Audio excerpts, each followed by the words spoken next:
ভারত কোনো যুদ্ধ করল না, বন্দুক তুলল না, বোমাও ফেলল না, তবু প্রতিবেশী দেশ বাংলাদেশ এখন ভয় পাচ্ছে। আর এটাই নতুন ভারতের শক্তি। সম্প্রতি ভারত আর আমেরিকার মধ্যে একটি বড় বাণিজ্য চুক্তি হয়েছে। এই চুক্তিতে আমেরিকা ভারতীয় পণ্যের ওপর শুল্ক 50% থেকে কমিয়ে 18% করেছে। মানে ভারতের পণ্য এখন আমেরিকার বাজারে অনেক সস্তা। আর এখানে যত সমস্যার শুরু, কারণ আমেরিকার বাজারে বাংলাদেশের সবচেয়ে বড় প্রতিদ্বন্দ্বী ভারত, বিশেষ করে টেক্সটাইল ও গার্মেন্টস খাতে। বাংলাদেশের অর্থনীতি অনেকটাই এই এক সেক্টরের উপর নির্ভরশীল। কিন্তু ভারত শুধু কাপড় রপ্তানি করে না, ভারত রপ্তানি করে engineering, Pharma, IT service, digital technology. অর্থাৎ ভারতের অর্থনীতি মাল্টি ডাইমেনশনাল, এক পায়ে দাঁড়ানো নয়। এই কারণেই রিপোর্ট বলছে বাংলাদেশ এখন আমেরিকার সঙ্গে একটি গোপন বাণিজ্য চুক্তি করতে তড়িঘড়ি করছে। লক্ষ্য একটাই, যাতে ভারত কম শুল্কের সুবিধা নিয়ে পুরো মার্কেট দখল না করে ফেলে। এটা ভারতের দুর্বলতা নয়, এটা ভারতের প্রভাবের প্রমাণ। কিন্তু প্রশ্ন হলো,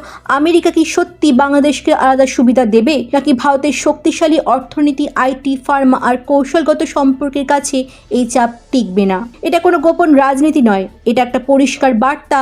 আজকের দুনিয়ায় শক্তি মানে যুদ্ধ নয়, শক্তি মানে অর্থনীতি। আর সেই খেলায় ভারত এক ধাপ এগিয়ে। ভারত আজ লড়ে না, ভারত আজ শর্ত তৈরি করে। যুদ্ধ নয়, হুমকি নয়, শুধু কূটনীতি, অর্থনীতি আর ধৈর্য। আজ শক্তির মানে বদলে গেছে। যে দেশ বিশ্বকে সস্তা পণ্য নয়, বরং নির্ভরযোগ্য অংশীদার দেয়, ভবিষ্যৎ সেই দেশেরই। আর সেই দেশটার নাম ভারত।